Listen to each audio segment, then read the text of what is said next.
Hey y'all, we're going to kick off this part 2 of the fall project by moving a lot of these perennials that we have. It's actually raining on us right now. We got pretty much zero rain for the month of September, and now we just got a pretty good rain shower, and I thought it stopped, so I was like, let's go out there and try to at least move these perennials. We're going to move this echinacea right over here, and I came out here earlier today before it rained, and I could hardly get the little flags to even go in the ground. It was so hard because of course we do drip in this area, so anywhere outside of the drip was really hard because of the lack of rain. So we thought the rain would be serving us a little bit of good by making the ground softer and easier to dig in. And so even though it's raining, we're going to get out here and try to do a little bit of work, and we're going to bring y'all along for the ride. I hope that you'll stay tuned and see what the after looks like. But mainly we're moving where these flags are at. Like I said, this Echinacea purpurea, I grew this echinacea from seed. And so it's moved around. Some of it has moved around twice. This will be the second time it will have moved this season, because I was just kind of putting it wherever there was a hole, and then we got something else and needed the room. And these hopefully will be their final place over here in front of the Russian sage. And then this chartreuse color plant, that is the Sky Dew Gold blueberry bush, and it's going to go right over there next to the Echinacea purpurea, where you see the blue flag at. And so those are supposed to get 4x4, so I'm hoping it'll fill in that area there in the middle. And I don't know if it'll get moved right away, but it will be in this video, so I'll go ahead and tell you all about that. So right in the middle of all this echinacea is one pincushion flower. It's the Famil White that I grew from seed, and I didn't ever put it on drip or anything, and now here at the end of the season it's put out one single bloom, so it will not stay there. There is another one over here. Again, it's not on drip, and every once in a while you can find one. A lot of them died, and I was okay with that, but I think next year we'll find a couple of surprise ones and we'll be like, where did those come from? And also I wanted to tell y'all, so these Russian sage, they should grow, I think they get like 3 feet wide. So I'm not gonna put the echinacea quite in between them, and I come forward enough so that if these continue to grow and widen up the way that I hope that they will, the echinacea won't be in the way. And I'm doing the same thing on this side. I've come forward just a little bit, and hopefully it's enough that we won't have to move the echinacea again. Okay, y'all, so we got them all in. We got very wet because the rain shower came quicker than we thought. And so we ran to the porch to wait out the shower to move on to the next part. And my husband goes, well, what else do we have to do? And I said, well, I know that we're going to move some of this penstemon. So there's 5. This is a blackbeard penstemon, kind of 1, 2, 3, 4, and 5. And we were going to move 3 of them. And I was like, but I couldn't really remember. And then I went and referenced my list that I made months ago, in which it said to put 2 of them. We weren't moving 3, we were moving 2 of them, and it said to put them in between the Russian sage, which earlier today there were 2 little flags there, and I just thought they were placeholders for this echinacea. I don't know what I was thinking. I had a moment, and now we have echinacea there, and so I've got to find a place to put the penstemon real quick. So tell me if you've ever just, completely had a brain lapse and you messed up your garden in a way, because we're not moving this echinacea now that we have it there. So we've got to find another place to put this penstemon that we're going to be moving. And I'll go ahead and tell y'all now, in case we don't have a chance, because it's starting to pick up rain again, where the green flag is. That used to be Gara. There was some there, and on the other side of this is what's it called? A mood ring podocarpus, kind of at the back there, and we had Gara on either side. We are going to put more penstemon. We have the onyx and pearls penstemon that gets, I think, about 4 feet tall, and it's going to go on either side there.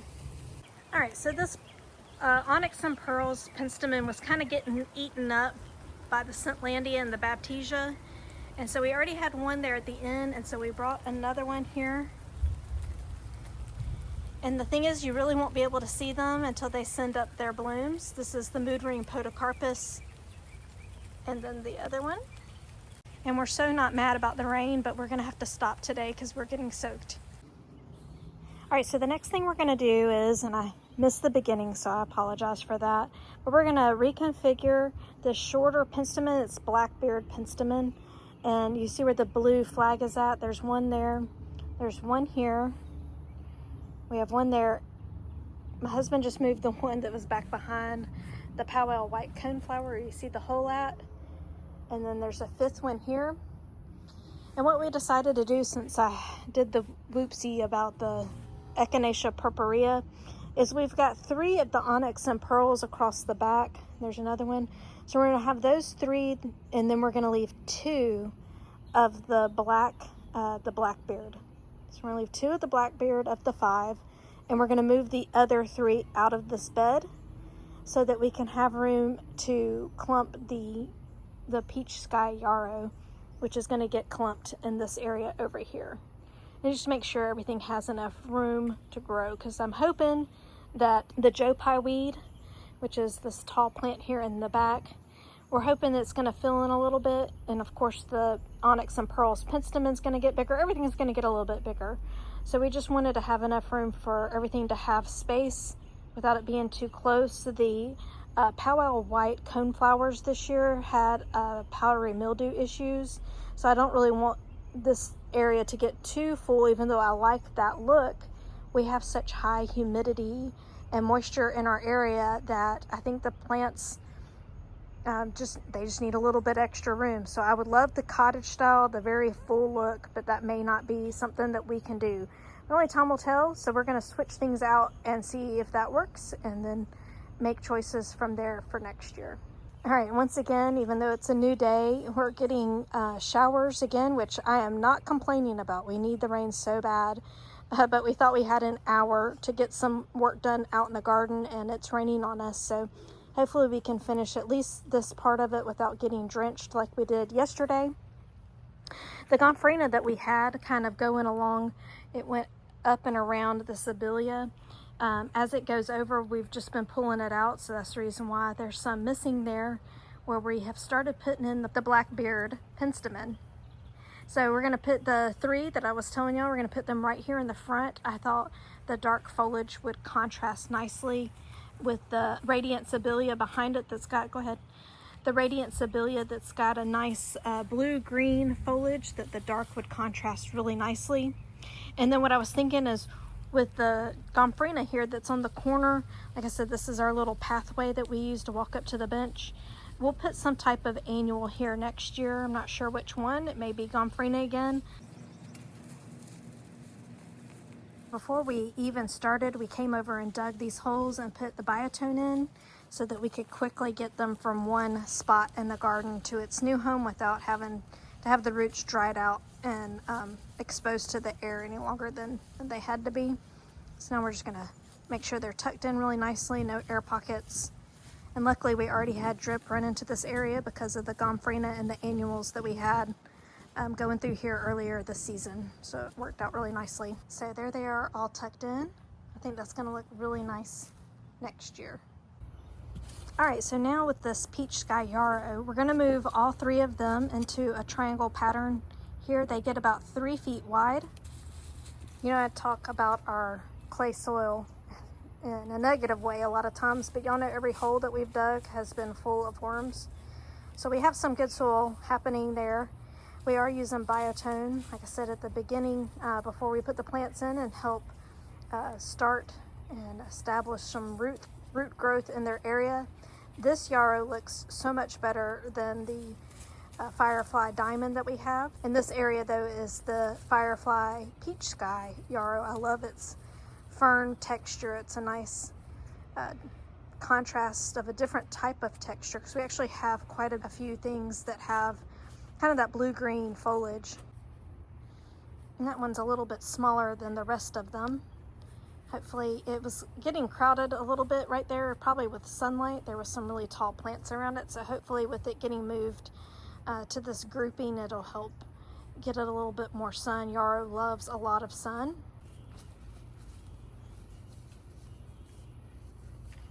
Have it go as far away from the Russian sage as possible. Yeah.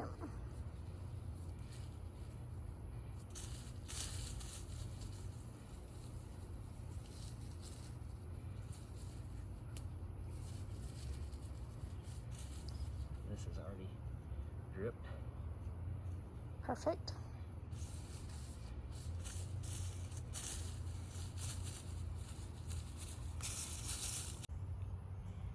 So let y'all see what it all looks like now that we've moved everything.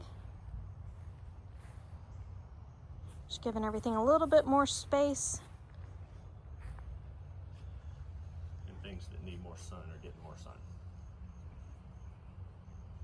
The next thing we're going to do is we're going to move this little lavender candy butterfly bush that's in between, the one that's in between this these gardenias. It's just kind of getting a little crowded right there. Y'all, everything looks bad right here. I don't know what's going on. We did spray if it's a bug issue, but all the gardenias are yellowing. Talk about our false fall. Yeah, maybe it was the false fall. We had really cool temperatures, but I think that it's a bug issue. But we're just hoping that everything's going to bounce next year, kind of giving this area up for this year. Maybe if it cools off, we'll see something rebound. But either way, while it's fall, we're going to move this little lavender butterfly bush. We had a hole that was created back here when the agastache got moved or died. And so we're going to pop it in this hole here to kind of, it works very well, 'cause we'll have these two here, and then it'll come around the back with the little lavender candy. And then these are the Puckster blue in front of it. So it'll all still work really well. All right, so we got it all in. I don't know if these will take. The root ball literally fell apart when we dug it out of the ground. So we just kind of compacted the dirt around it and hope that it'll root in and do well. But we're thinking that if these don't come back, I don't know if we'll replant those here or we'll try something different in this area. These are the dwarf butterfly bushes. All right, so the next one we're gonna do is, this is the vanilla spice sweet shrub. I think it was getting a little bit too much shade back here. And of course we put the spirea in front of it, we shaded it even more. Not expecting the spirea to get as much height on it as it did its first year in the ground. But either way, we're gonna move this one out in order to make room for our Camellia japonica. It wants mostly shade. So this vanilla spice, we got it as a quart. So we've had it now for, I think this is its third growing season, and it finally put on a little bit of size this year. I didn't realize it liked as much water as it does, and we didn't have quite enough drip on it back here by these the oak tree roots, I'm sure, run back here. And I don't know if I've mentioned or not, but when we first moved into this house, there was no fence, and it was lined with leyland cypress across the back, acting as a living fence just along the back of this property line. And so we began losing those. I don't know if that's happened in your area though, but they all started, a hurricane took out a couple of them, and then they started getting diseased, and so we just took them all down. It wasn't really a look we were wanting anyways. Yeah, so the roots they're seeing right there, by the way, are not roots from this tree. Right, so there are lots of roots in the ground, and they're from other trees, either the leyland, cypress, or other plantings we've had, or maybe the wax myrtle was somewhat close. It puts out a whole lot of roots. So if you see that, and then everything that's left here, yeah, a lot of those are oak tree saplings, because when you get by these shrubs, it's hard to get underneath them to get out the saplings that I was telling y'all about that this oak tree puts out. And so we're moving the vanilla spice over here. It's going to go back behind the cypress tree, which is behind us, but it will get sun from the side, and the sun comes down in the afternoon. You can see it coming down kind of the back of this fence line.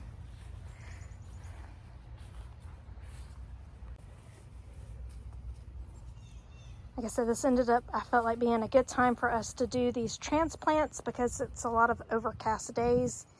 And for us, it's actually raining. So it'll get a lot of rainwater and then we'll water them in as well. It's supposed to get a yellow fall color on it. And then hopefully our hydrangea will be looking better next year. And so this area, looking back, because this vanilla spice, I think gets 4 to 5 feet wide. And I think about 5 feet tall. So it'll be a nice tall border back here. All right, so the next one we're moving here is the double play doozy. She is a big girl, and we put her in as a 3-gallon earlier this season, back in March, and here we are in October, and she has gotten so big. I mean, I would say close to her mature size in just that short period of time. So she's got a really massive root ball. We've had to be really careful to not hit any of the drip lines because we have them all through here, or ruin any of the other plants that are in here with it. And we're going to move her over next to the Shasta viburnum, which will be her permanent home. And we're going to cut some off of the top, prune some off the top, so that she can concentrate on her root development. Oh my goodness, y'all, that is a huge plant.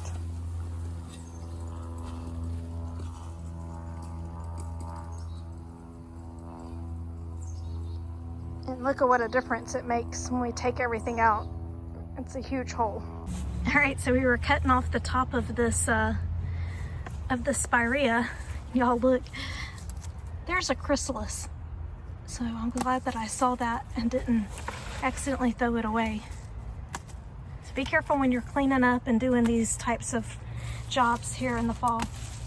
All right, so as always, does not look good now that we're done, but hopefully she'll like her spot here. It'll be a good permanent home. And if we have Gara on either side, one was a transplant, one was a new plant, if you didn't catch that before. And if they have to be moved or don't work here, that's okay. I would rather have the double play doozy here. I'm gonna zoom out so y'all can get a good look. Like I said, we probably took about a foot, definitely about the top fourth off the top of this plant. And hopefully she'll keep putting on new growth, and maybe we'll even get a little fall color out of her. We'll see. If we don't, that's okay. We've put a lot of stress on her by moving her, and hopefully, like I said, next year it'll all pay off and we'll be really pleased with the choices that we made. Okay, we're just entering into the zone with the shade, part shade, and we're going to put in this Goggy Camellia that we got from Mr. Maple. If you would like to see the unboxing, go ahead and check out that video. I'll place the link above. And so it is supposed to get anywhere from 6 to 8 feet wide. So that'll mean we need to come off of the fence at least 4 feet. I think we're going to do 4.5 feet. I don't know if you see right beside here, we have this little, that is a blue spruce. It is windy, and you know, those really aren't a tree for our area. And so yes, we're planting this camellia a little bit close to it because I'm not sure if it'll ever, you know, take on size. It's supposed to get 10 feet tall. You know, we've had it for a couple of years and I think it's put on an inch. So if the time comes, we'll just find a new home for it, and we're not worried about that being the priority. And then we have the totem pole switchgrass to the right that we planted the last video that we did, the finale part 1. So anyway, so these camellia, this is Camellia japonica, which means it blooms late winter, and it has buds already placed on it because it blooms on old wood, and it's going to get possibly 10 feet tall, which is going to be a little bit taller than our fence. And so evergreen, and does really well in the south, and I'm excited to see its really beautiful blooms that I've seen in pictures that I hope will also be what they look like in real life. So we're going to get this put in. We are going to put it in biotone, and we're going to water. And we are lucky that where we were putting it at, there is drip already in place, so we'll just have to put in some emitters, and I think that it'll go just as easy as that. Again, this should be pretty rooty as he digs down in, because like I said, we had a living fence of Leyland cypress when we moved into this house that we had taken out due to disease.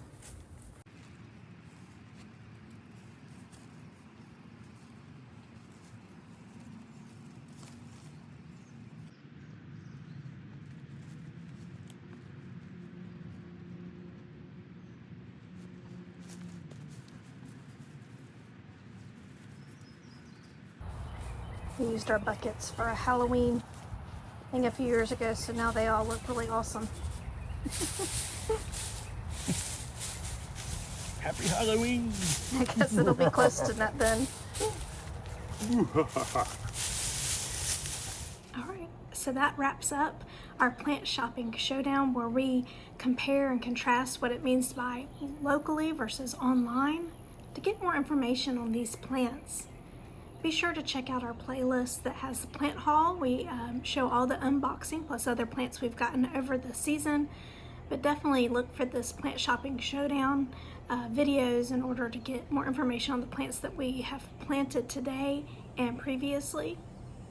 You know, we ended up planting 37 new plants, and we transplanted 36 plants for this big fall planting project. I had no idea it was going to end up being that many. So it may not look like that big dramatic transformation that you can see sometimes on other channels, but for me, I'm having to buy small, and what I'm having to do is create a layered look, trying to look forward to what it can be in big blooms and in growth that will hopefully create a beautiful garden for 2026 and for years to come.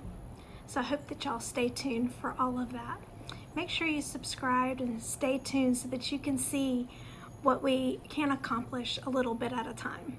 Also, if you stay tuned, you may get to see videos about the annuals that we planted this year for 2025, kind of what stood out and what stood the test of time in this very trying and challenging 2025 season.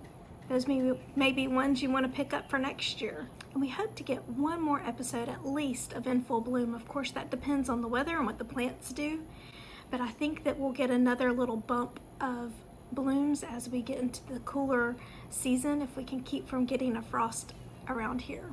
So make sure you click that notification bell so that you won't miss anything. And we'll hope to see y'all real soon.